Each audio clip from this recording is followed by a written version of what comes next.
Hello everyone and welcome back to Red Menace.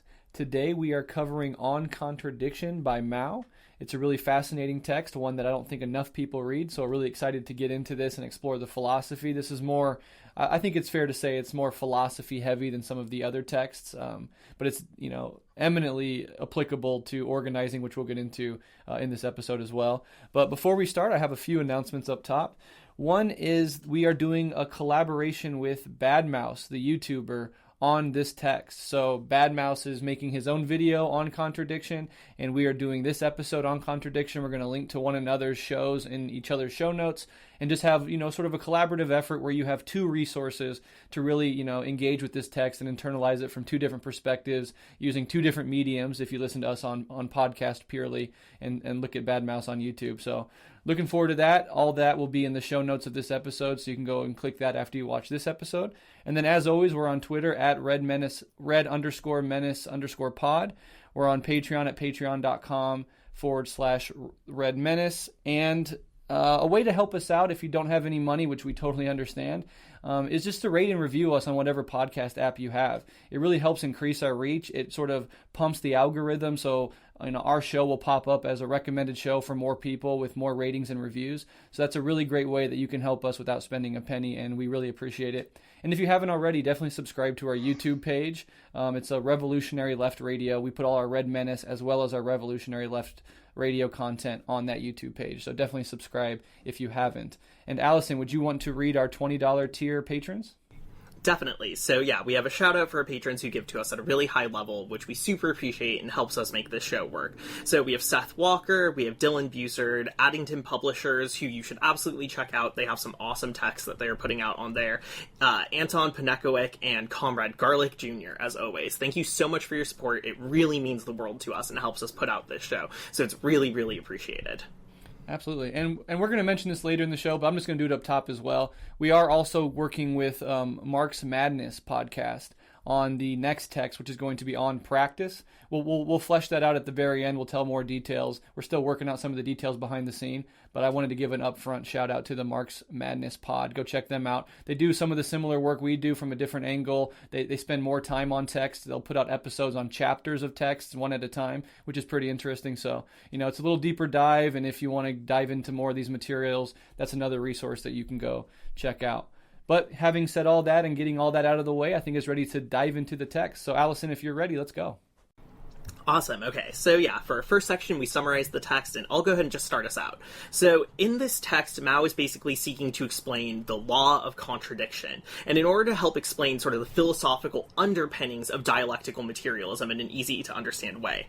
So this essay was originally adapted from lectures that Mao gave at the Counter-Japanese University, which were then formalized into an actual essay. And there's a lot of interesting stuff going on, and I really recommend that you take the time to read this essay. It's not particularly long, it's very easy to work through, and you now will have this episode to help you through it. But there's some interesting features that happen here, including Mao sort of making links between Chinese philosophy and dialectical materialism, and even contrasting the dialectical view with earlier Chinese philosophy. And so this text operates as an interesting text in many ways, but one way is that it sort of offers an example of dialectical reasoning that's outside of the European philosophical canon, which is particularly unique. So Mao begins by stating that, quote, "The law of contradictions in things, that is the law of the unity of opposites, is the basic law of materialist dialectics." End quote. So given the centrality of this law, Mao asserts that we need to understand it in order to develop a materialist outlook. And this law might sound abstract right now, but Mao is going to give us examples that will really unpack what it means. And it's going to take a second, but if you stick with it, we'll really get there. So in order to really unpack this, Mao wants to talk about what he sees as the two world outlooks that are sort of in competition with each other. And so these two outlooks represent sort of diverging understanding of the development of things in the world. On the one hand, he says you have the metaphysical or vulgar materialist, or mechanical and vulgar evolutionist outlook. And on the other hand, you have the dialectical outlook. This sort of division should sound similar to what Engels does in Socialism, Utopian, and Scientific's second chapter, where he sort of contrasts traditional metaphysics with dialectics. Mao is doing something very similar here. So the first outlook is the metaphysical outlook, and Mao explains that this outlook developed not only in Europe, but also has its grounds in Chinese philosophy, which had its own metaphysical views and its own approaches to vulgar evolutionism. So Mao explains that, quote, the metaphysical or vulgar evolutionist world outlook sees things as isolated, static, and one-sided. It regards all things in the universe, their forms and their species, as eternally isolated from one another and immutable. Such change as there is can only be an increase or decrease in quantity or a change of place. Moreover, the cause of such an increase or decrease or change of place is not inside things, but outside them. That is, the motive force is external.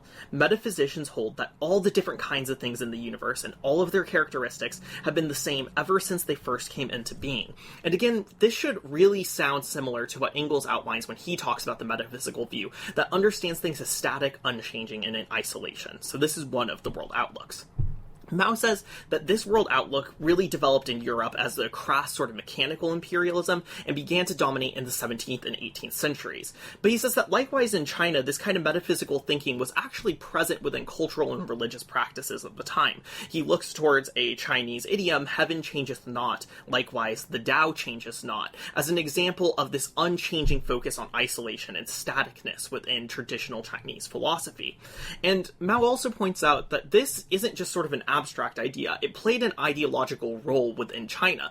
The feudal landlord class used this idea of stasis and the unchangingness of the Tao in order to justify the continuance of the status quo and to push back against revolutionary demands for change made against them. Mao also notes that the bourgeois, as they began to develop within China, imported the European philosophy of metaphysics back into the country as a way of looking at the world. So, in contrast to this outlook, Mao examines the outlook of materialist dialectics. He explains that this view, quote, holds that in order to understand the development of a thing, we should study it internally and in its relation with other things. In other words, the development of a thing should be seen as their internal and necessary self-movement, while each thing in its movement is interrelated with and interacts on the things around it. The fundamental cause of development of a thing is not external, but internal. It lies in the contradictions within the thing. There is internal contradiction in every single thing, hence its motion and development. Contradictoriness within a thing is the fundamental cause of development, and while its interrelations and interactions with other things are secondary causes. So again, here we understand things in relationship with the other things around them. They are not in isolation, and they are also not static. They change over time. They transform because they have these contradictions within them that constantly keep them moving. The other philosophical point that Mao is delineating that might be a little more difficult to grasp is this idea of external or internal causes. Mao says changes to things happen from internal contradictions within them, not simply external forces being applied on them. And this is one way he says dialectics varies from the metaphysical view. So, Mao is very careful to assert that this view does not claim that all change is caused by internal factors, however. He doesn't really deny that external causes for change exist, but rather Mao explains that external causes operate as the conditions for a change to occur, whereas the internal causes operate as the basis on which a change occurs. Now, this might sound kind of abstract, but one way to think about this is that external causes can only change something if the internal causes to a thing are already there and developed in a way that would allow that change to occur. So Mao therefore concludes that, quote, external causes become operative through internal causes, end quote. And again, because this is really abstract, Mao gives us an example that might help us understand this. In order to demonstrate this, he gives the example of an egg. He notes that at the correct temperature, a fertilized egg will develop into a chicken, but at the same time, you can put a rock in that same temperature and it will not develop into a chicken. So, why is this the case? Mao says this is because the egg has an internal cause within it, which is the basis for the change. The external factor, the temperature, acts on that internal cause, and that internal cause doesn't exist within a rock because a rock is not a fertilized embryo that can change into something. So even if you put it in the same external circumstances, it does not generate the same effect. Now again, these are kind of fine-tooth philosophical distinctions, but I think Mao will make it clear why they matter. So having explained this more abstract outlook, Mao applies it to politics and revolution in order to once again sort of make it concrete. He explains that the October Revolution opened the possibility for other revolutions around the world, when the Bolsheviks took power that inspired people in other countries and showed that it was possible.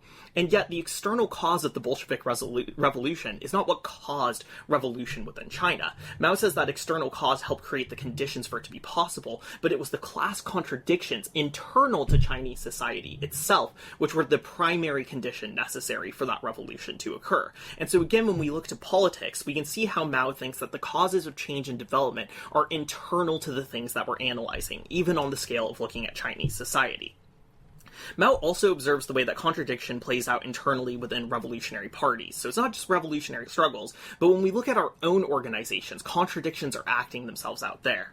He writes, in China in 1927, the defeat of the proletariat by the big bourgeoisie came about through an opportunism and then to be found within the Chinese proletariat itself, inside the Communist Party. When we liquidated this opportunism, the Chinese Revolution resumed its advance. Later, the Chinese Revolution again suffered severe setbacks at the hands of the enemy because adventurism had arisen within our party. When we liquidated this adventurism, our cause advanced once again. So even within our own organizing, Mao sees these contradictions playing out, and they can drive us forward or backwards in our struggle.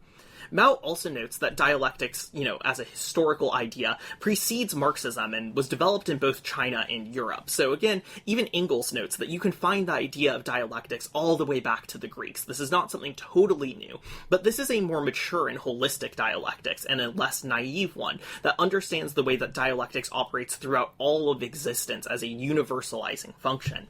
So Mao concludes this section by saying, quote, "The dialectical world outlook teaches us primarily how to observe and analyze the movement of opposites in different things, and on the basis of such analysis to indicate the methods for resolving contradictions. It is therefore most important for us to understand the law of contradiction in things in a concrete way." End quote. And so here Mao really emphasizes why this super abstract philosophical concept is important. It gives us insight into how to move politics forward. It gives us insight into how to work within our organizations against opportunism. It gives us a ton of insight into how the world functions on the whole. So, now moving on to the next section of the text, Mao wants to look at what he calls the universality of contradictions. So Mao argues that dialectical materialism doesn't simply explain abstract theoretical issues, but it actually maps onto the study of the natural sciences as well. And this is a bold claim that I think we should really consider thoroughly. He explains that as soon as Marxists really started to develop the dialectical world outlook, they found that it was able to explain a whole host of phenomena. And this, for Mao, was really proof for the universality of contradiction.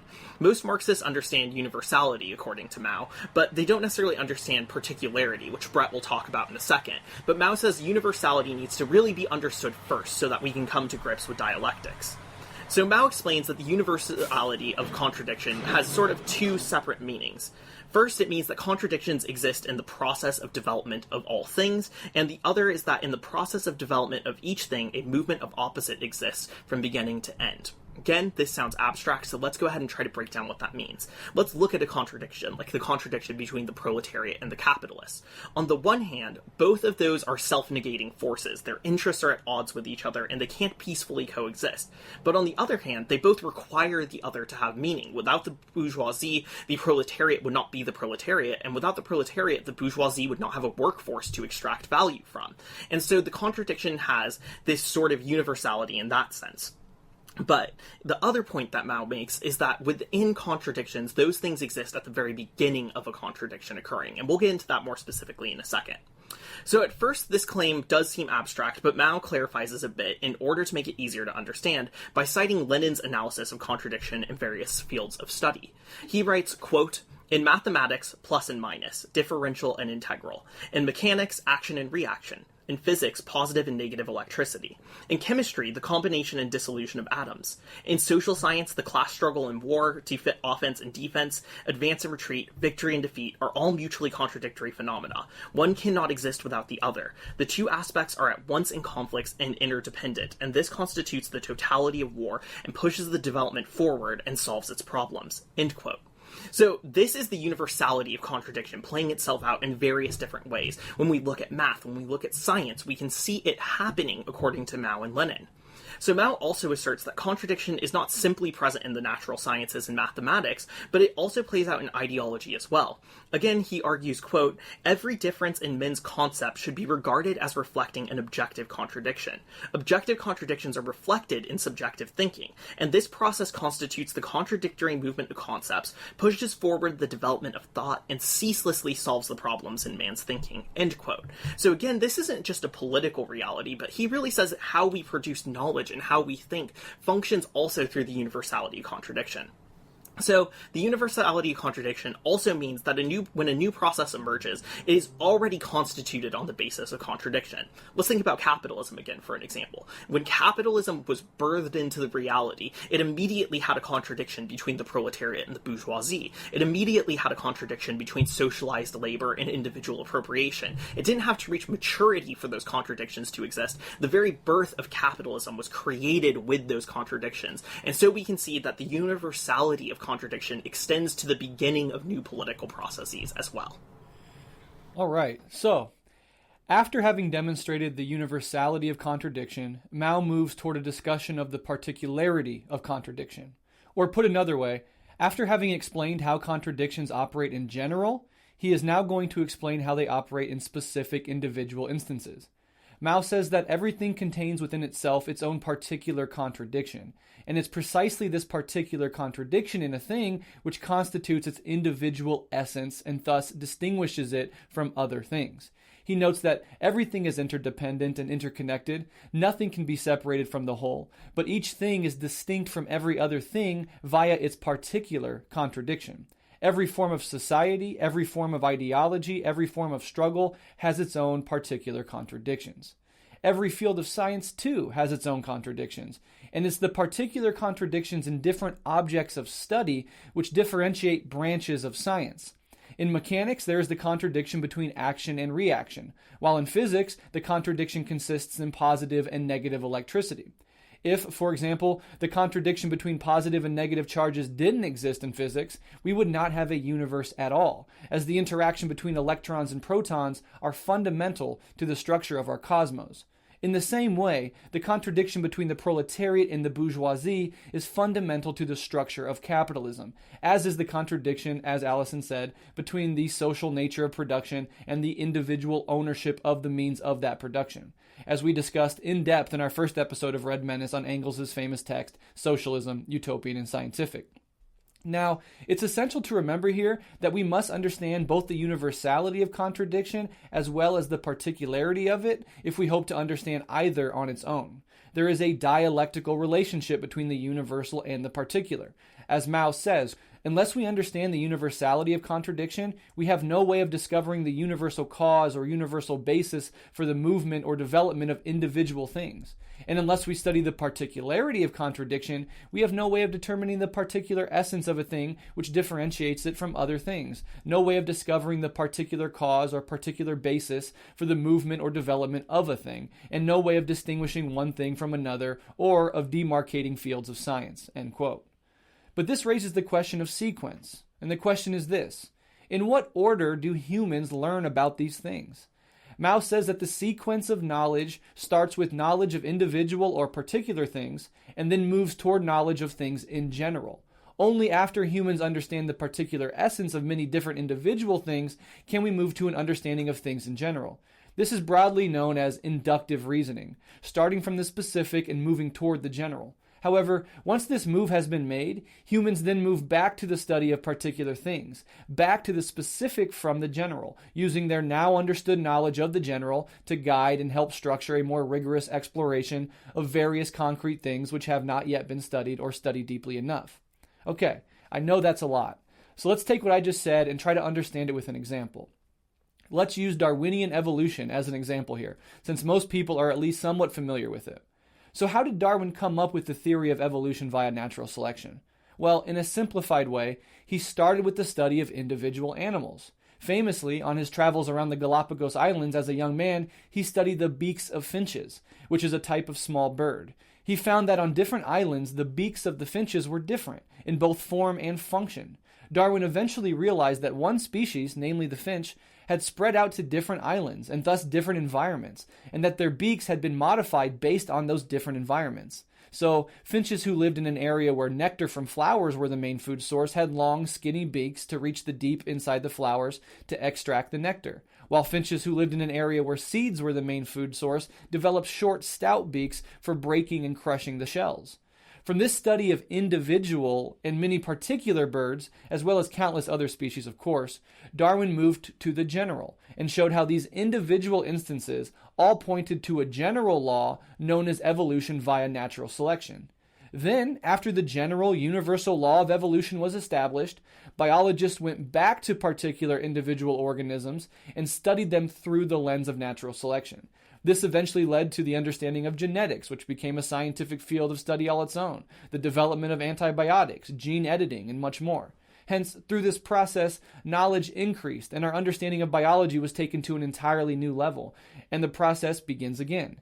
This is also, of course, the way that Marx and Engels came to understand capitalism and develop historical materialism, which we then use to make sense of our specific conditions to this very day. Mao concludes, quote, "Thus, cognition always moves in cycles, and so long as the scientific method is strictly adhered to, each cycle advances human knowledge a step higher and makes it more and more profound." End quote. This is, in summarized form, the Marxist theory of knowledge. Moving on, Mao pivots from discussing the study of particular contradictions in things and toward a discussion of the particular contradictions in processes. Since we understand dialectics as a constant process of change, any study of the contradictions in an object or form must also be a study of the process of its development. Moreover, each process of development is qualitatively different and therefore calls for different methods in order to resolve it. And Mao says we must emphasize and start from this point.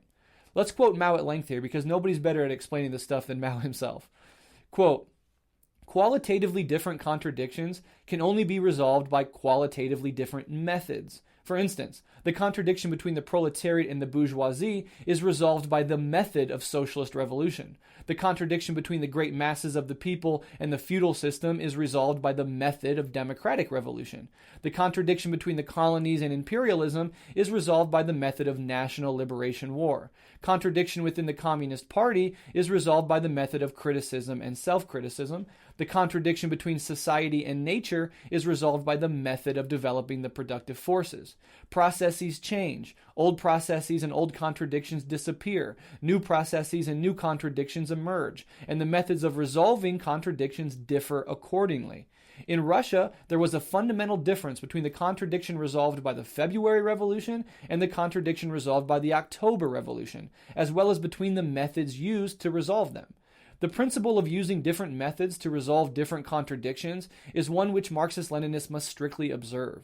The dogmatists do not observe this principle. They do not understand that conditions differ in different kinds of revolution, and so do not understand that different methods should be used to resolve different contradictions. On the contrary, they invariably adopt what they imagine to be an unalterable formula and arbitrarily apply it everywhere, which only causes setbacks to the revolution or makes a sorry mess of what was originally well done."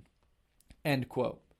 Mao then goes on to argue that in order to understand particular contradictions in a given process, one must understand the two aspects of each contradiction in that process. You see, contradictions are dichotomies, right? They have two sides. They are also interconnected in bigger totalities. So the contradiction between you and your boss when you ask for a raise is one concrete instance of the bigger contradiction between the proletariat and the bourgeoisie. And in order to grasp that contradiction and to ultimately resolve it, we must understand both sides of that contradiction as much as we possibly can. In other words, we must avoid what Mao calls one-sidedness. If, for example, you go into your boss's office to ask for a raise, only having contemplated your side of things, only your perspective and your interests, and having failed to think deeply about your boss's perspective and interests, the strategy or method you employ in asking for that raise will likely be naive, one-sided, and ultimately less effective. You have to know yourself as well as your enemy in order to be able to navigate the contradiction between the two of you effectively. You have to know what your boss's weaknesses are, where their sympathies lie, what mood they are in, what the financial standing of the business is as a whole, etc. In this way, you can craft a strategy for when and how to approach the situation. This truth applies not only to you and your boss, but also to the scaled-up context of organizing against our class enemies, of fighting wars, or in opposing imperialism. Mao says, quote, To be one-sided means not to look at problems all-sidedly. For example, to understand only China but not Japan, only the proletariat but not the bourgeoisie, only the peasants but not the landlords, only the favorable conditions but not the difficult ones, individual parts but not the whole, only the defects but not the achievements, only underground revolutionary work but not open revolutionary work, and so on. In a word, it means not to understand the characteristics of both aspects of a contradiction." End quote. In short, you must study both aspects of any given contradiction with equal depth and rigor in order to develop an effective method. Lenin said that the most essential thing in Marxism is the concrete analysis of concrete conditions. Mao said that in studying a problem, we must shun subjectivity, one-sidedness, and superficiality. Lenin and Mao are saying the same thing, and it behooves us all to listen to them. Digging even deeper, Mao goes on to argue that not only must we study the particular contradictions in a thing, and not only must we study the particular contradictions in a process, but we must also study the particular contradictions in each stage of a process.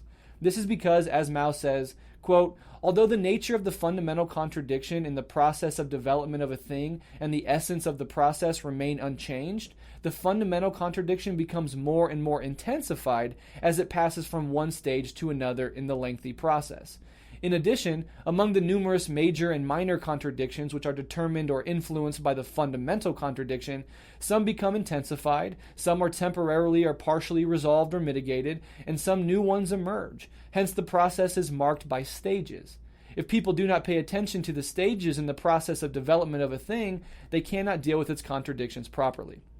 For instance, when the capitalism of the era of free competition developed into imperialism, there was no change in the class nature of the two classes in fundamental contradiction, namely the proletariat and the bourgeoisie, or in the capitalist essence of society. However, the contradiction between these two classes became intensified. The contradiction between monopoly and non-monopoly capital emerged. The contradiction between the colonial powers and the colonies became intensified. The contradiction among the capitalist countries resulting from their uneven development manifested itself with particular sharpness, and thus there arose the special stage of capitalism, the stage of imperialism or monopoly capitalism. Leninism is the Marxism of the era of imperialism and proletarian revolution precisely because Lenin and Stalin have correctly explained these contradictions and correctly formulated the theory and tactics of the proletarian revolution for their resolution." End quote. In summary, when studying the particularity of a given contradiction, we must study the two aspects of 1. The contradiction in each thing or object, 2. The contradiction in each thing or object's process of development, and 3, the contradiction at each stage in that process of development.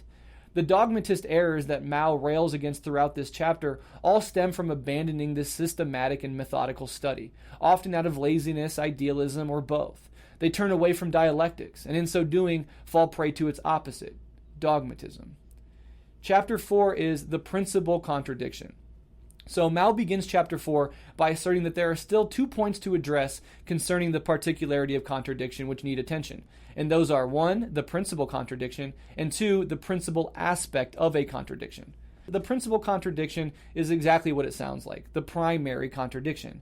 Mao explains that there are many contradictions in the development of a complex thing. For instance, there are many different contradictions in capitalist society, but the principal contradiction in capitalist society is the one between the proletariat and the bourgeoisie. This principal contradiction goes on to determine, influence, or otherwise shape the development of other contradictions. In capitalist society, some of these secondary contradictions which exist under the principal contradiction of the proletariat and the bourgeoisie include contradictions between the petty bourgeoisie and the big bourgeoisie, between the peasants and the proletariat, between bourgeois democracy and bourgeois fascism, and even between segments of the ruling class, as in the contradiction between Democrats and Republicans here in the United States. And while all of these contradictions jostle and shift and interpenetrate, the fact remains that there is and can only be one principal contradiction which plays the leading role.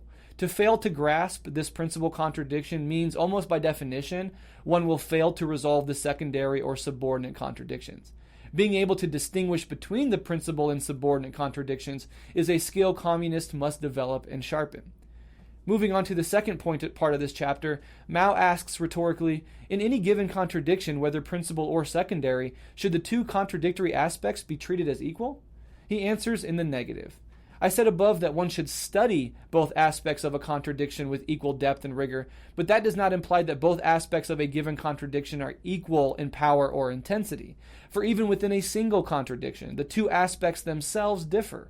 One aspect must be the principal aspect, and the other must be the secondary aspect. The nature of a thing is determined, as Mao says, mainly by the principal aspect of a given contradiction. One aspect gains the dominant position. Now, this might sound weird, but it's not at all difficult to grasp. It's very clear that in capitalism, the bourgeoisie is the dominant aspect over the proletariat. If the opposite were true, we would be in a socialist transition period.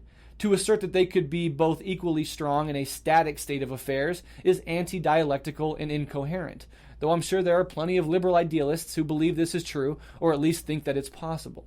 However, understanding that every contradiction at any given time has a dominant aspect and a subordinate one dissolves such confusion and brings clarity in its wake.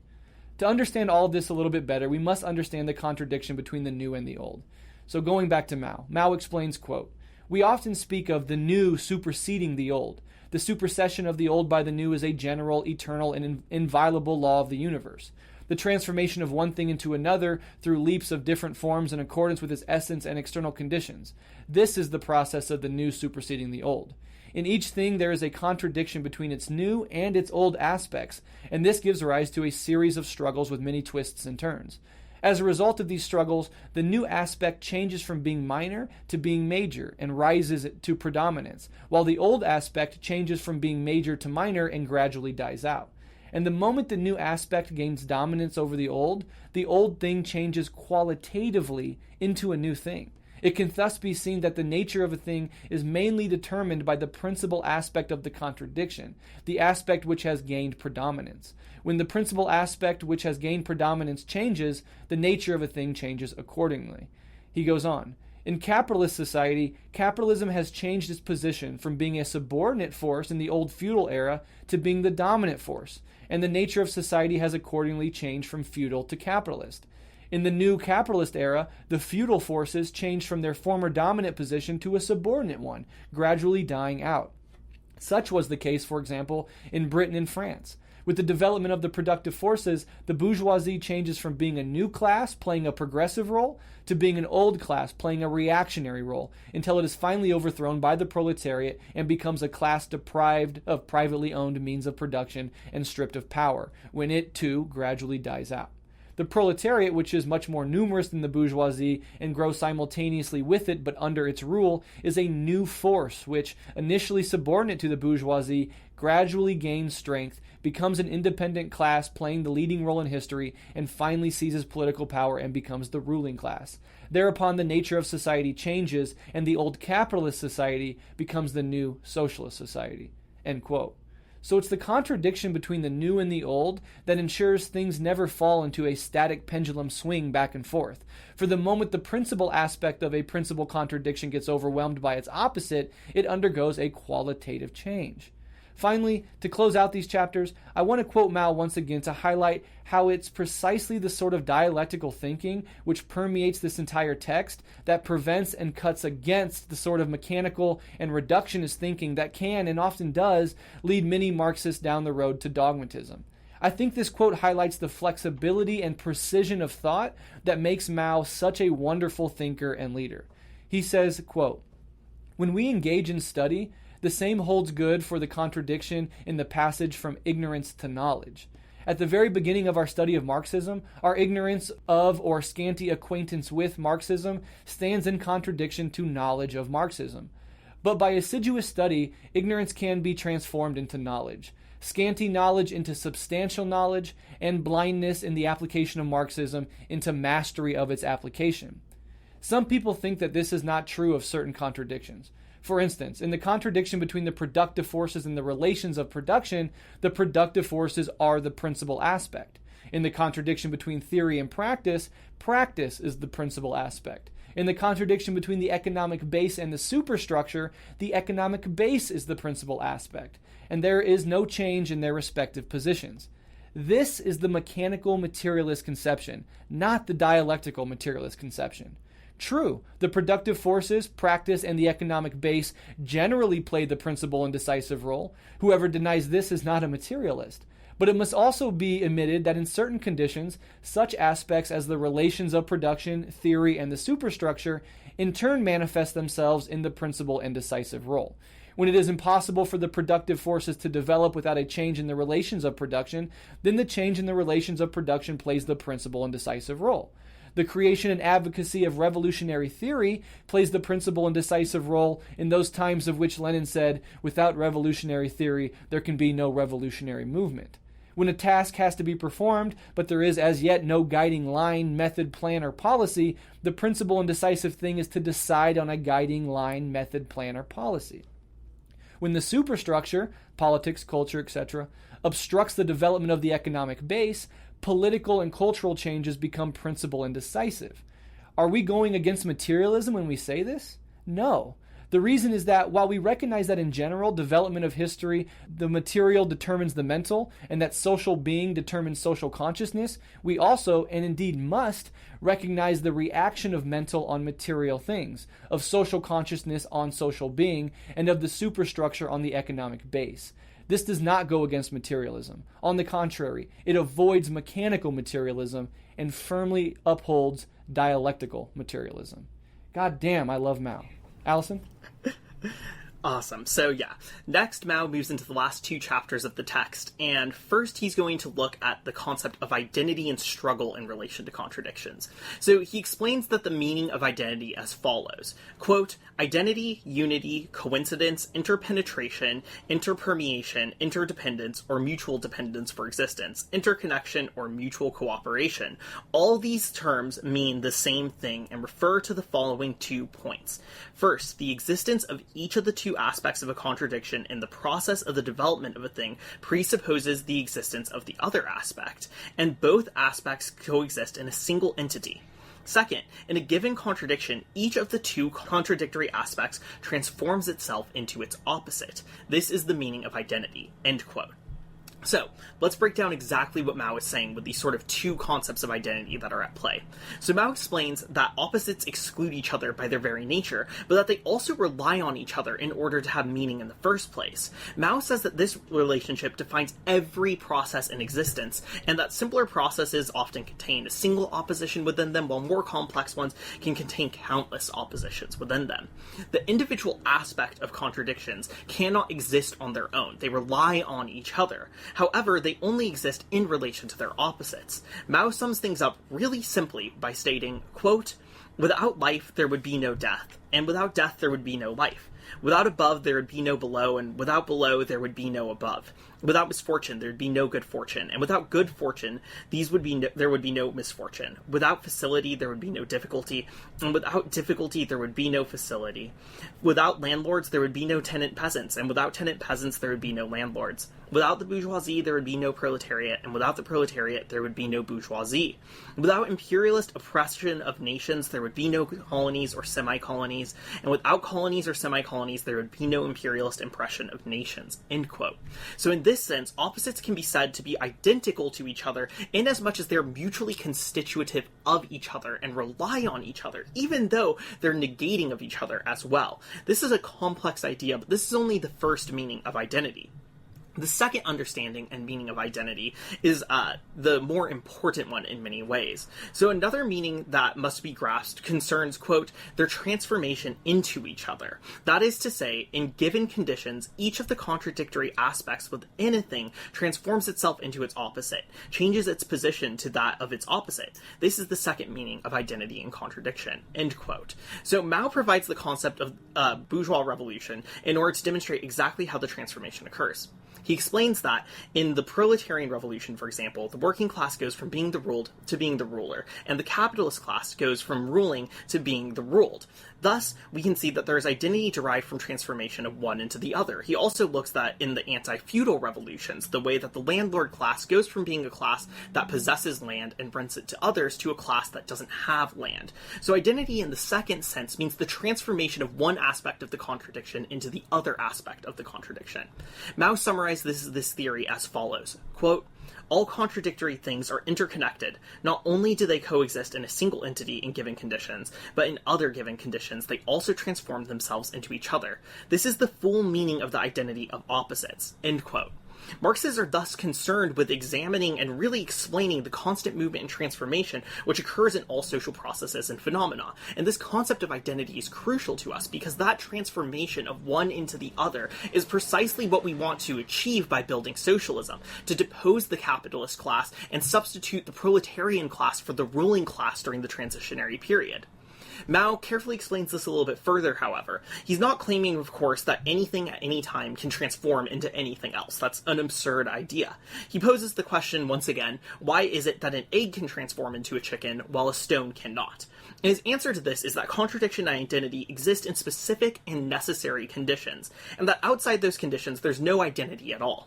He finally concludes that, quote, when we said above that the two opposite things can coexist in a single entity and can transform themselves into each other because there is an identity between them, we are speaking of conditionality. That is to say, that in given conditions, two contradictory things can be united and can transform themselves into each other. But in the absence of these conditions, they cannot constitute a contradiction, cannot coexist in the same entity, and cannot transform themselves into one another. End quote. So the transformation that exists as a part of identity only happens in specific and certain contexts, and this is crucial. So in the final section of the text, Mao turns to analyzing the difference between antagonistic and non-antagonistic contradictions. Mao explains that the struggle between opposites within a contradiction can take both antagonistic and non-antagonistic forms, and with a single contradiction, you may see that struggle vacillate between the two in various conditions. So he looks at class struggle as an example of this change between antagonism and non-antagonism. So in class society, oftentimes class struggle is really non-antagonistic, inasmuch as it hasn't broken out into open violence and open class warfare. Under liberalism, there is an attempt to mediate the enmity between the proletariat and the bourgeoisie, and while this attempt will always fail over the long term, it can put the class struggle into a somewhat non-antagonistic form. But then crisis occurs, then change occurs, and suddenly you have revolution. And when revolution occurs, what you are seeing is the contradiction expressed through class struggle becoming antagonistic. It becomes violent, it becomes rupturous, and it changes into something else entirely. And in this antagonistic form, we see society move forward as identity functions, and one is transformed into the other by these open forms of antagonistic contradiction. So we need to then understand the way that certain catalysts like crisis can move a non-antagonistic contradiction into being an antagonistic contradiction. And this concept is of the utmost importance for Mao because it demonstrates the historical inevitability of revolutions and of revolutionary wars in class society. The fact that liberalism may achieve temporary non-antagonism does not mean that revolutions are impossible, because non-antagonism is just a temporary state of a contradiction. It will always eventually reach an antagonistic phase. Social development occurs as a result of these revolutions because only this openly antagonistic movement can create the conditions by which contradictions are transformed. Mao, of course, cautions against applying this formula dogmatically or mechanistically, as he always will, and stresses this need to investigate the specific conditions in which revolutions occur. He writes, quote, however, we must make a concrete study of the circumstances of each specific struggle of opposites, and should not arbitrarily apply the formula discussed above to everything. Contradiction and struggle are universal and absolute, but the methods of resolving contradiction, that is, the form of struggle, differ according to the differences in the nature of the contradictions. Some contradictions are characterized by open antagonism, while others are not, and in accordance with the concrete development of things, some contradictions were originally non-antagonistic, develop into antagonistic ones, while others, which were originally antagonistic, develop into non-antagonistic ones. End quote. The insights garnered from this theory of antagonistic and non-antagonistic contradiction do not just apply to the big picture of revolution, but also apply to struggle within communist movements and organizations themselves. So we can look, for example, at what Mao points to is the disagreement between Lenin and Stalin on the one hand, and Bukharin and Trotsky on the other hand. For many years within the Bolsheviks and then within the Communist Party of the Soviet Union, there was non-antagonistic struggle around these disagreements. But obviously it reached a point where that struggle became antagonistic and purging occurred. And this is an example of how that change can occur within an organization itself. Mao makes sure to point out that antagonistic contradictions can be avoided, however, by party members and factions being willing to make material investigations, recognize when they're wrong, and to self-criticize and correct their incorrect ideas. As long as this process is moving, the contradiction within a party does not necessarily have to reach a point of antagonism. So, Finally, Mao concludes this text with a brief summary of the importance of studying contradictions, and I'll simply relay most of that idea here. Quote, "The law of contradictions in things, that is the law of the unity of opposites, is the fundamental law of nature and of society, and therefore also the fundamental law of thought. It stands opposed to the metaphysical world outlook. It represents a great revolution in the history of human knowledge. The struggle of opposites is ceaseless. It goes on both when the opposites are coexisting and when they are transforming themselves into each other, and becomes especially conspicuous when they are transforming themselves into one another. This again is the universality and absoluteness of contradiction. In studying the particularity and relativity of contradiction, we must give attention to the distinction between the principal contradiction and the non-principal contradictions, and to the distinction between the principal aspect and the non-principal aspect of contradiction.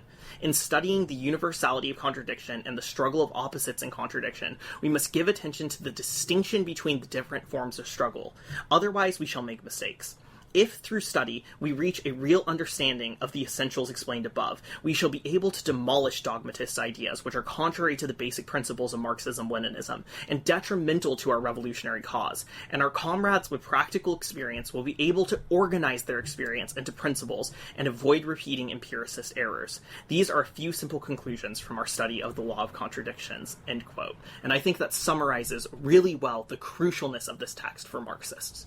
Yep, and that right there concludes section 1. Now, I want to say that we understand this is one of our more difficult texts. It's more philosophically sort of deep and difficult. The words he uses, the nuanced distinctions he makes, it can be confusing. And so, if you're a little bit confused still, don't worry. These next two sections are specifically so we can sort of tease out some of these things, apply it to our organizing today, and show how this text is still relevant and how we can actually put it into practice. And then again, this is why we're doing this collab with Bad Mouse, right? We want to give multiple resources, multiple ways to engage with this fairly difficult text so you can have a better understanding. And I'll also say that the text itself, On Contradiction, I think in my book, was only 50 pages long. So, a lot of this stuff is difficult, but the text itself is pretty short. So with the Bad Mouse collab, and with these next couple sections, and also if you're interested to go reading the book, you can really get a good understanding of this philosophy and come to really appreciate how nuanced and interesting it is, and how it kind of changes the way that you look at the world and sort of see it in all of its constantly changing, churning, blossoming beauty. It's kind of fascinating in that way. So that's section 1. Section 2 is, of course, discussion questions, and then section 3, we will apply this theory to practical organizing and to our lives in the here and now. Okay, I will start section 2 with a question for Alyson. So Mao speaks to the universality of contradictions in this text, and in many ways this text harkens to a now unpopular philosophical framework which proposes universal validity. This sort of approach has been critiqued by post-structural and postmodern schools of thought as a reckless universalization of knowledge that is actually derived from specific cultural and historical contexts. So with that in mind, how would we reply to such criticism of the philosophical universality underlying Mao's theory in this piece? So, yeah, I think that, if you look at contemporary criticisms of Marxism that are coming from the left in some way, this is one that you hear a lot. Post-structuralism and postmodernism, which are these overarching terms that refer to very contradictory theories, if we can draw general traits from them, often have a skepticism towards the idea of universality and the idea that there's knowledge that's universally applicable in all instances. And I think Mao is making claims about universality here, the idea that contradiction exists within everything, and that contradiction is a law that is at play everywhere, and that the insights of contradiction are universally applicable, is this kind of universalizing philosophy that is often not very popular today. So what is it that Mao is doing, and why is it maybe not as bad as many of these critics might think? So on the one hand, I think I want to point out that Mao is not making some sort of enlightenment rationality sort of argument about how it is that humans have a perfect understanding of the world. He's not doing that, and he's not playing into those concerns that a lot of post-structuralists and postmodernists might be scared about. And in fact, even though Mao is claiming that there is a universal aspect of contradiction, he's very careful to point out that we need to understand contradictions in their particularity, though. So while no matter where you go in the world and whatever it is you try to explain, contradiction is going to be the lens that you should look through it. What the actual form of that contradiction is, the way to struggle around it, and the ways that it manifests are going to be particular to the context in which they manifest. And so I actually think that within what we see here with Mao, we see what is is neither sort of the brash Enlightenment rationality idea that Pinney have critiqued, or sort of subjectivity and relativism on the other end. It almost is a dialectical synthesis that exists in between both of them. On the one hand, you have universality, and on the other hand, you have particularity, and you can't understand one without the other. The universal usefulness of understanding contradictions plays out in specific contexts and has to be grasped that way. So really, when we look at it in that sense, I think that we can see that Mao's ideas avoid a lot of the criticisms about maybe grand narratives and universal views of truth.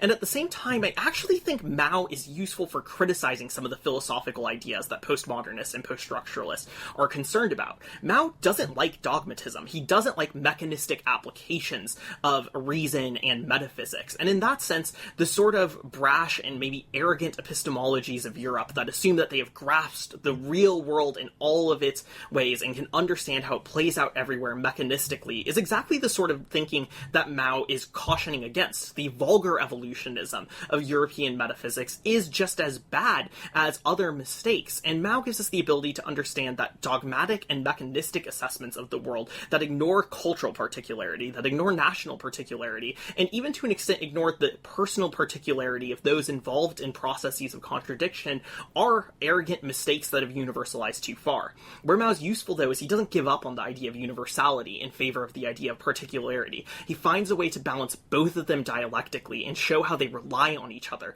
in order for us to have an actual assessment of the world. Yeah, could not agree more. Perfect answer in my opinion. And yeah, that dialectical approach to knowledge sort of hedges against the worst excesses of both sides of that debate. So yeah, incredibly well said. Awesome. So I'll go ahead and with the next question. So I'm interested in Mao's thoughts on contradictions within the Communist Party and movement. So here in the United States, we have obviously a very fractured movement that you could see as being plagued by diverging theories and goals. I mean, we spend most of our time arguing with each other, right? So there are very clear divergences which are happening there. And so I guess my question is that when we're navigating these disagreements, how do we delineate between disagreements which, are simply our comrades diverging on specific points and disagreements where comrades might be forwarding reactionary interests that reflect broader class struggle? The reason I ask this, right, is that Mao says that within our own conflicts, these reflect broader class contradictions. So I'm wondering how we parse that out. Okay, so I'm going to give my best shot, and then, you can criticize it or give me your thoughts as well. But, I think, the first thing that comes to mind is, I think by putting the analysis that Mao gives us in this text into practice, really, truly, and sincerely and consistently, can be a great first step when it comes to analyzing this problem, right? Understanding the nuances of contradictions is essential not only to think in the flexible and critical way that dialectical materialism demands of us, but it's also eminently useful to apply in these concrete situations. By studying both the universal and particular contradictions of our time and place, we can better understand how these divergences of thought play into the broader struggle. In Lenin and Mao, we see their ability to navigate inter-left conflict in a strategic way, and depending on the contradictions of their situation, this could lead them to either struggle with their fellow leftists toward unity, or to take a more hostile approach and disassociate with them. In Lenin, we see someone who, in one context, saw how the call for dissent or criticism within the movement worsened the situation overall and weakened the movement as a whole, while in another context, we see him defending the importance of debate within the movement. In Mao, we see, even in this very text, how he refers at times to, quote-unquote, our dogmatist comrades, showing how, even though he feels they have succumbed to a great error, he is still their comrade and is willing to put in the work to educate them out of that dogmatism, which this work goes a long way in doing. In fact, one of the main reasons he wrote this book is precisely to clarify and help produce better thinking in the party. At other times, though, he understands that the situation calls for a more extreme and hostile measure, as when he called for the Cultural Revolution, seeing the contradictions within the party and within the broader Chinese culture very clearly.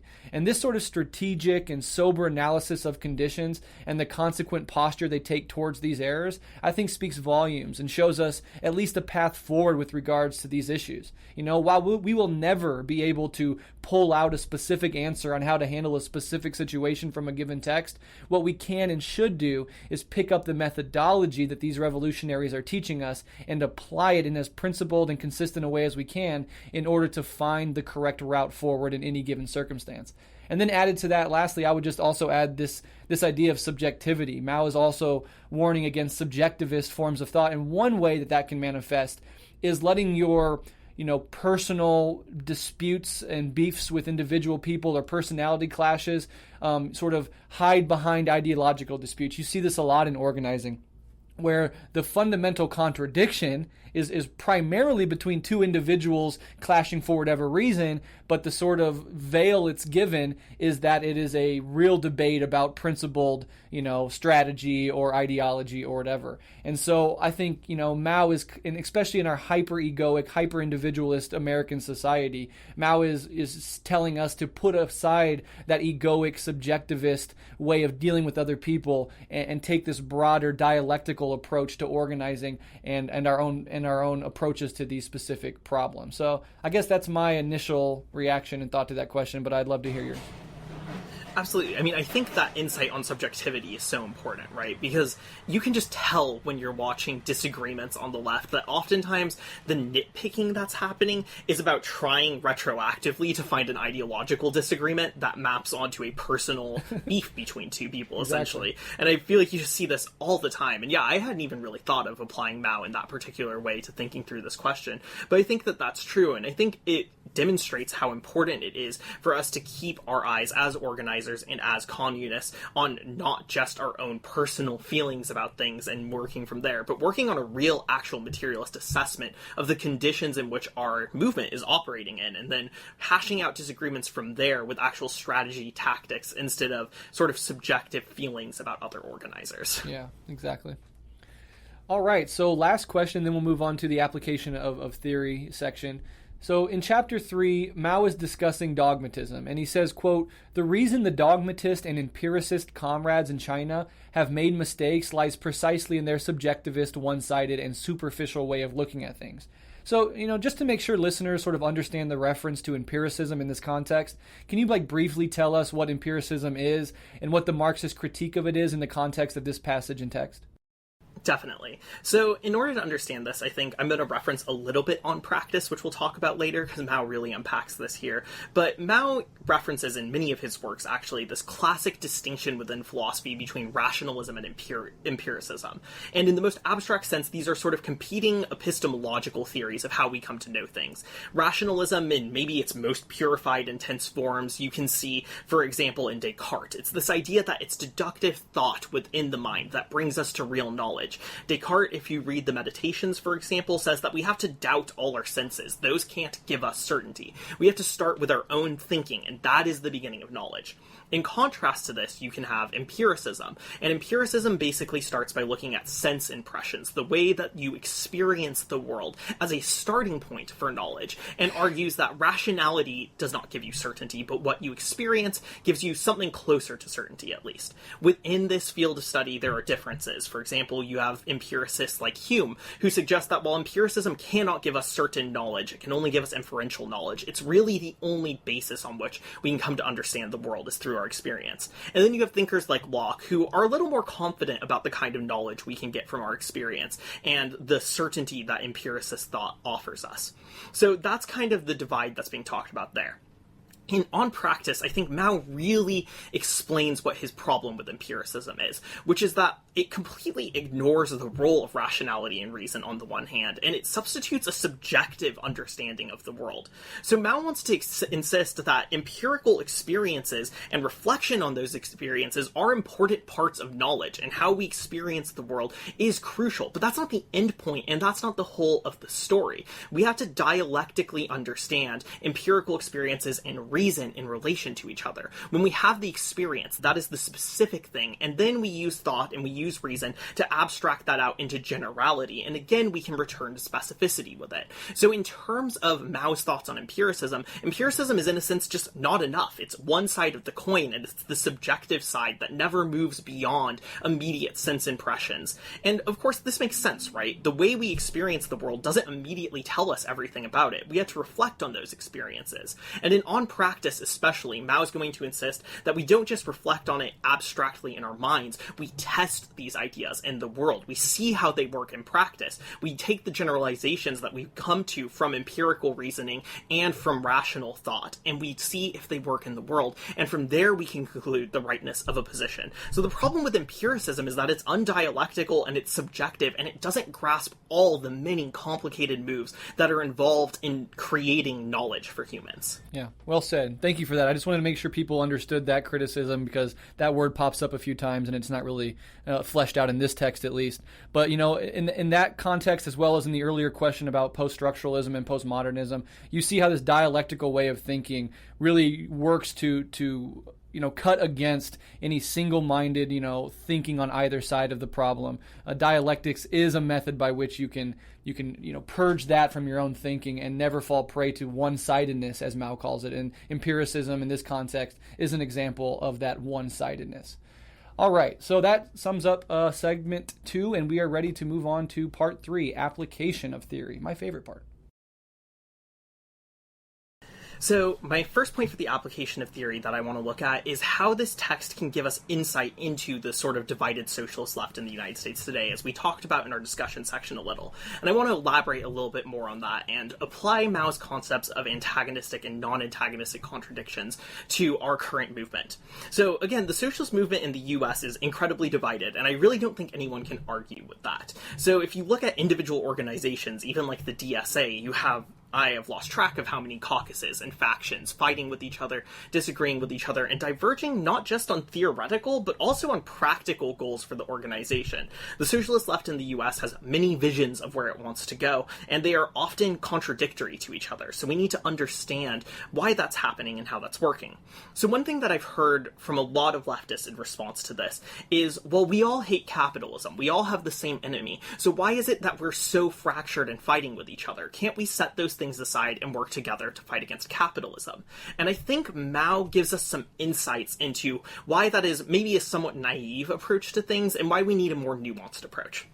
So Mao is helpful for understanding why our movement is so fractured and for understanding the solutions to that fracturing. He argues that the universality of contradictions, again, applies to the socialist forces themselves. Our movement is internally contradictory, and that shouldn't surprise us. It exists within class society, and it reflects the contradictions within class society.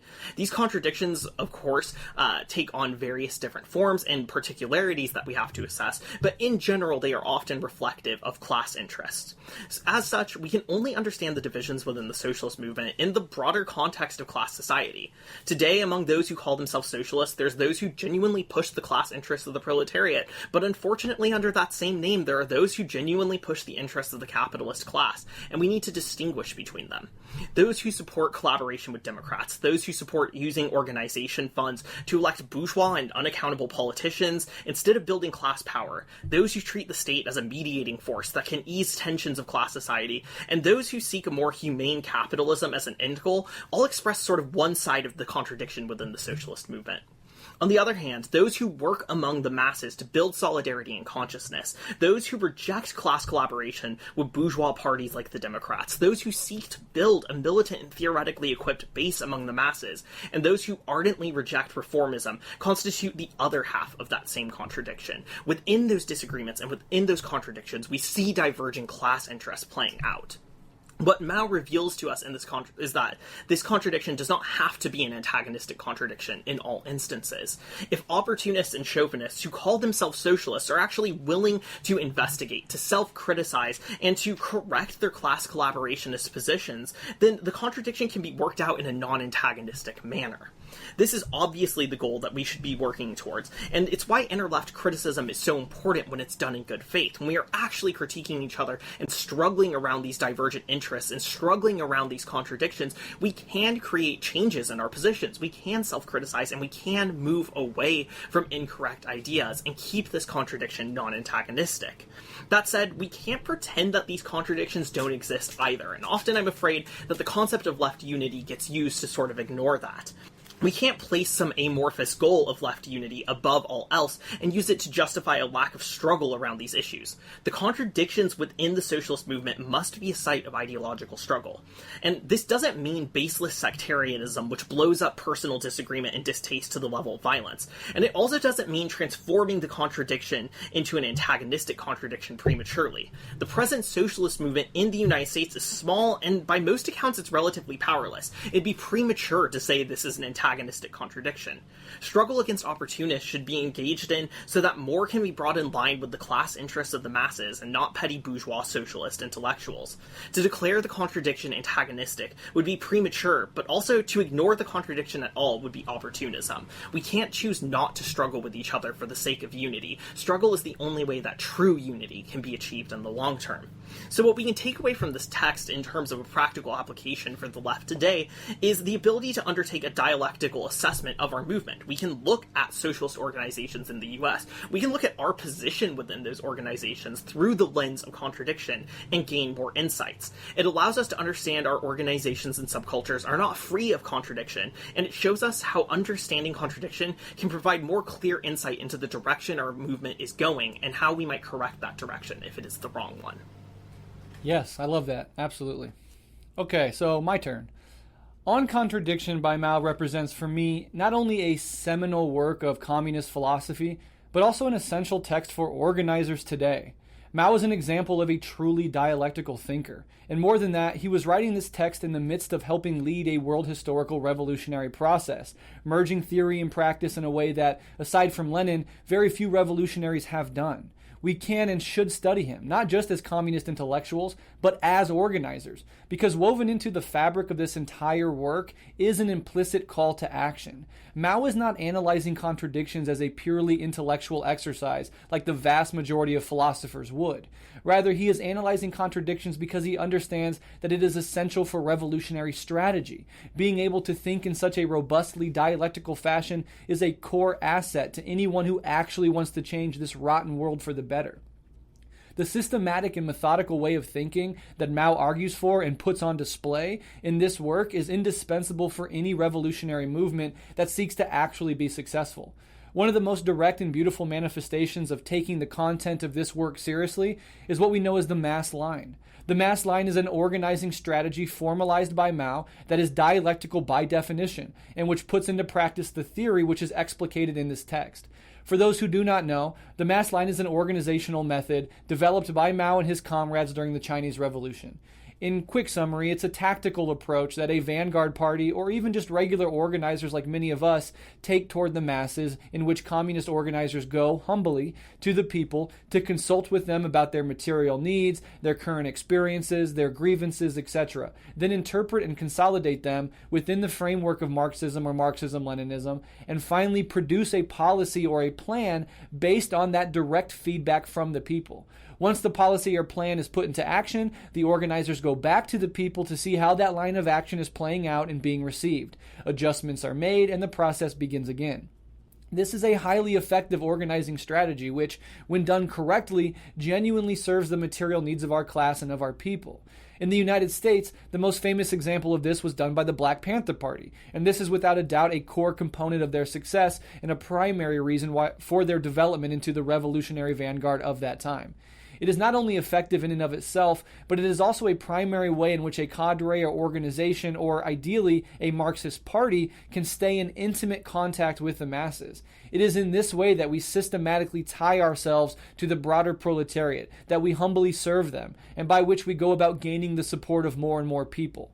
And this strategy cannot work over the long run if it lacks the ability to perceive and correctly analyze the contradictions that abound in this process. Because even at the level of local organizing, being able to have a concrete analysis of a concrete condition, being able to understand how a broader process is unfolding, being able to navigate the contradictions between an organization and the people it serves, or a party and the broader social context in which it is operating, is absolutely essential for success. Both mechanical and reductionist forms of Marxism, as well as the seemingly infinite amount of idealism or utopianism blossoming out of many left tendencies, lack this quality, and that is why time and time again these formations hit a dead end. In opposition to those failed approaches, I know some MLM comrades in my city who are working with others in different parts of the country to develop an analysis of the concrete conditions and contradictions in each city and locality, with the goal of eventually bringing them together into a broader analysis of the conditions and contradictions in the society as a whole. The idea is that each organizing circle knows their own city the best, and after applying the sort of analysis that Mao is championing in this text, they can come to a clear materialist understanding of their local conditions, which they can then combine with the understanding produced in other localities, and then use that as a framework to move forward as a whole. And it's precisely this sort of committed study, dialectical thinking, inexhaustible organizing, dogged loyalty to oppressed and working class people, and principled application of the mass line that represents the best of Maoism, in my opinion. And insofar as Marxists and Leninists can bring these things on board in their organizing efforts, I believe it represents the best path forward for the principled left on this continent.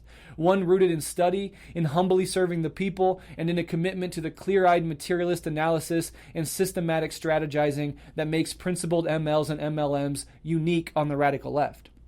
Lastly, I want to remind everyone listening, sitting as we are in a truly uncertain and depressing period of history, of Mao's concept of non-antagonistic contradictions and its implications for our organizing. As Alyson explained above, this means that class struggle, while always happening on some level, is often suppressed, happening behind the scenes or under the surface and out of sight. This, if viewed by itself, can sometimes seem like we have no chance of winning. It can make us feel as if there is no hope. But what Mao and Marx back in the day reminds us is that this is always a temporary state of affairs. And while these struggles can be hidden or submerged for a time, they will, especially in times of crisis, erupt into open conflict, sometimes very suddenly and unexpectedly. This all reminds me of that wonderful Lenin quote when he says, "There are decades when nothing happens, and there are weeks when decades happen."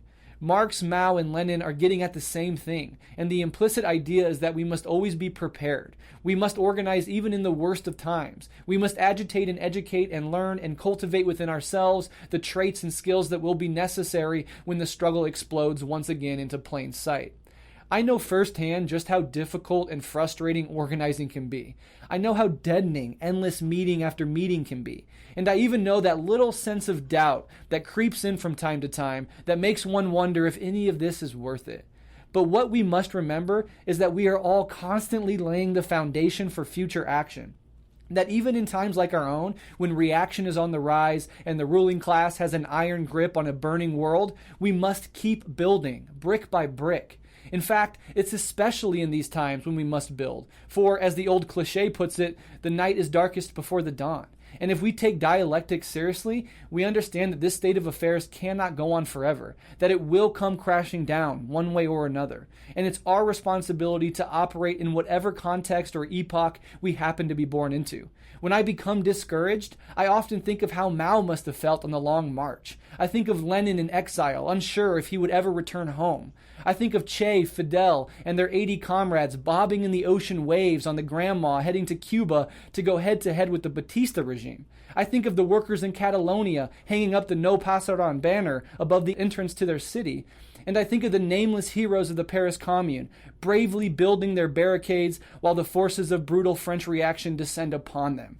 And when I think of these things, I become emboldened and inspired once again.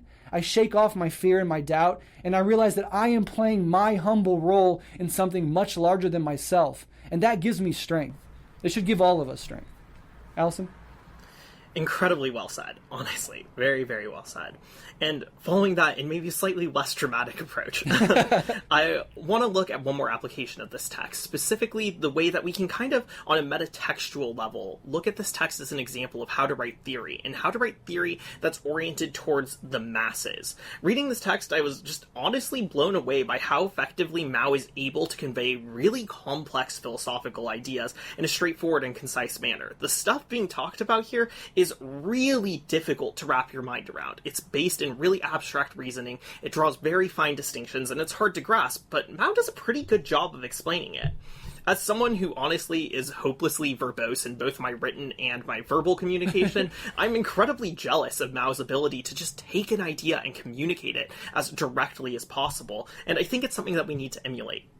I want to suggest that really one of the most important things we can learn from this text when viewed on this level is how to write effective and understandable theory that can be easily digested by the masses. The tradition of summarizing complex philosophical ideas into more straightforward works has a long history within the Marxist tradition. You can look to Engels writing, for example, The Principles of Communism and Socialism, Utopian and Scientific, which are more short and straightforward examples of complex Marxist ideas, compact in a way that anyone could really read in a short amount of time and without a formal philosophical education or background. Obviously, more time in that background helps, but we want to be able to reach people who don't have either of those, and so that tradition has always been there within Marxism. So we see Mao execute this strategy nearly perfectly in this text.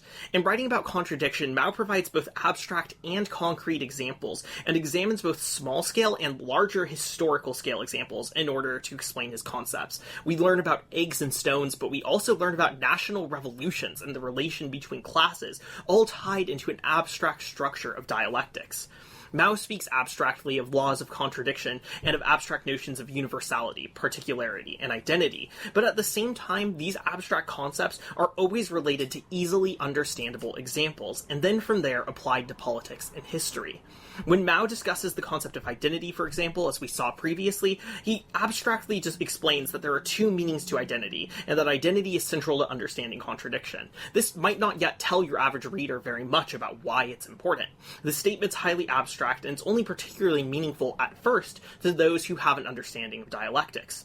But Mao then makes it more concrete by explaining simply that identity speaks to the transformation of one half of a contradiction into the other. This still operates at an abstract level, although it becomes more concrete. And then, in order to make this idea even more understandable, Mao then looks to the transformation of the landlord class into a landless class. So he takes us to history, he takes us to revolution, and shows us what identity playing out looks like. This is, of course, a recent historical example when Mao wrote this, enacted under communist rule, that the readers of this essay would be familiar with. Peasants in China would remember the dispossession of the landlord class and immediately be able to connect it with the ideas that Mao is explaining to them. And suddenly, this abstract identity takes on a very specific and easy to understand meaning.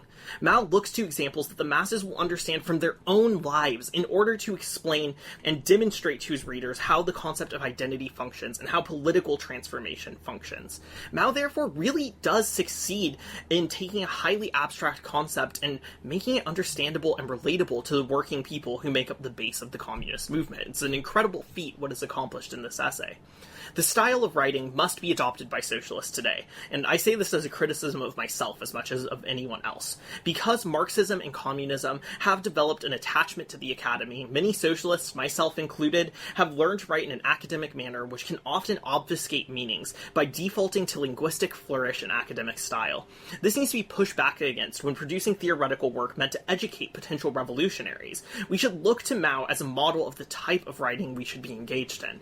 And I don't mean by this that everything needs to be written in the most simple English possible. There are times when we are having highly abstract internal theoretical debates within the more advanced revolutionary forces, and at those times it's okay to get more abstract in our style, but we have to think about intention, and if none of our theory is oriented towards the masses and educating them, then we're failing in our job as communists.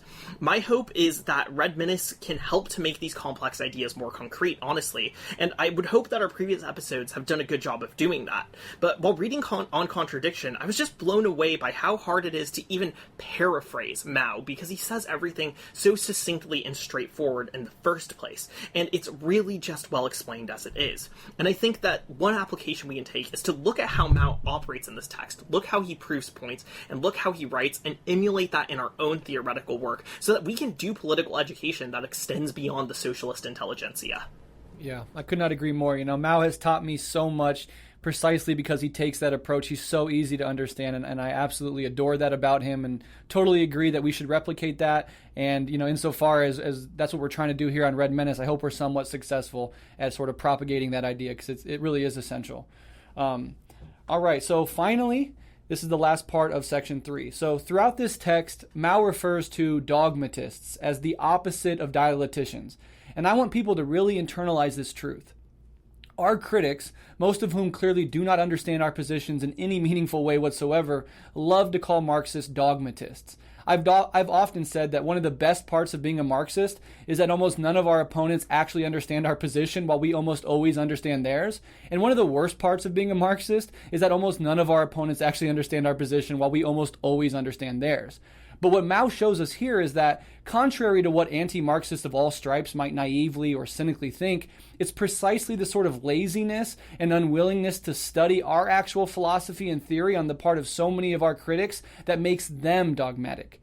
On the flip side, it is our commitment to studying our conditions, to analyzing contradictions, to applying the materialist lens that works against dogmatism in our own ranks. It will always be easier to not do this, whether one is a Marxist or not. It will always be easier to just grab random ideas you subjectively prefer out of the air, or to lazily regurgitate third-hand criticisms of theories you don't understand, or to endlessly engage in pedantic sectarian squabbles on social media. Not only is it easier, it often comes with the added bonus of obtaining a smug sense of superiority without having to do the work to earn it. And to be clear, this is not something alien to Marxists. Countless Marxists take this same lazy approach, and when a Marxist is lazy, they almost always succumb to dogmatism. It's easier, after all, to parrot some doctrine than it is to learn and apply the methodology behind it. On other sides of the radical left, we see this laziness manifest in the form of putting abstract ideas ahead of materialist analysis, of finding a set of beliefs and insisting they can be shoved into any context. It will always be easier to scream "smash the state" than it is to understand how the state arises, how it actually functions, and under what conditions it might be possible to be stateless. It will always be easier to scream authoritarianism at somebody or vote for an electoral candidate than it is to put in the work to become a genuine leader yourself. It will always be easier to jump on some social democratic campaign than it is to actually organize people in one's community outside the confines of elections and bourgeois institutions. It will always be easier to huddle up with 5 of your friends and declare yourselves a party than it is to go out and earn the mass support that is the necessary prerequisite for that party. And it will always be easier when times get dark to turn away from it all and recoil into your own personal life, eschewing any obligation or responsibility to others. But all of these things, as Mao shows us, are forms of dogmatism. When talking about employing different methods in different contexts by studying the concrete conditions one is operating in, Mao says, quote, "The dogmatists do not observe this principle. They do not understand that conditions differ in different kinds of revolution, and so do not understand that different methods should be used to resolve different contradictions. On the contrary, they invariably adopt what they imagine to be an unalterable formula and arbitrarily apply it everywhere, which only causes setbacks to the revolution or makes a sorry mess of what originally was well done." In another passage, Mao says, "Our dogmatists are lazy bones. They refuse to undertake any painstaking study of concrete things. They regard general truths as emerging out of the void. They turn them into purely abstract, unfathomable formulas, and thereby completely deny and reverse the normal sequence by which human beings come to know truth." What Mao is urging us to do is to reject this dogmatism and to avoid this laziness. He is encouraging us to become truly dedicated to the cause, in good times and in bad, and to push ourselves to study and to learn and to develop and to organize, and to be humble while doing it all. Contrary to the messaging of our hyper-individualist consumer society, we do have an obligation to others. We are responsible for our fellow human beings, and liberation is found not through consumption and bourgeois individualism, but rather through collective struggle, through subordinating your personal ego to the genuine pursuit of emancipation for everyone. And in this text, as in so many others by him, Mao puts yet another set of tools in our hand and urges us to fight on. That's how we're going to end this text. And again, the next text is going to be on practice. We are collaborating with the Marx Madness podcast, and we will put that out when it comes out. So if you want to get a head start on that, please be my guest. Anything you want to say before we wrap up, Alyson? Yeah, I just kind of want to reiterate the encouragement that this is a complicated text, and it's very philosophical, and it can be hard to grasp. But if you're having trouble with it, I really recommend, as I do with all the texts we read, but really with this one, sit down with it and work through it on your own, and it's gonna help immensely. This is available on Marxist.org. Again, it is not that long. You can sit through it and probably get it done in one very long sitting or in a few shorter ones, and it will help bring clarity to actually engage with the text. I think this is an incredibly important text for all the reasons we've analyzed, and I really encourage you to dive into it and take what it says seriously. Yep, could not agree more. And again, if you like what we do here and you want access to bonus content, you can support us on patreon.com/Red Menace, or rate and review us on iTunes or any podcast app. It really does help increase our reach. So having said that, we really appreciate all the support. We love all of our listeners, and we will be back next month with Marx Madness to talk about On Practice.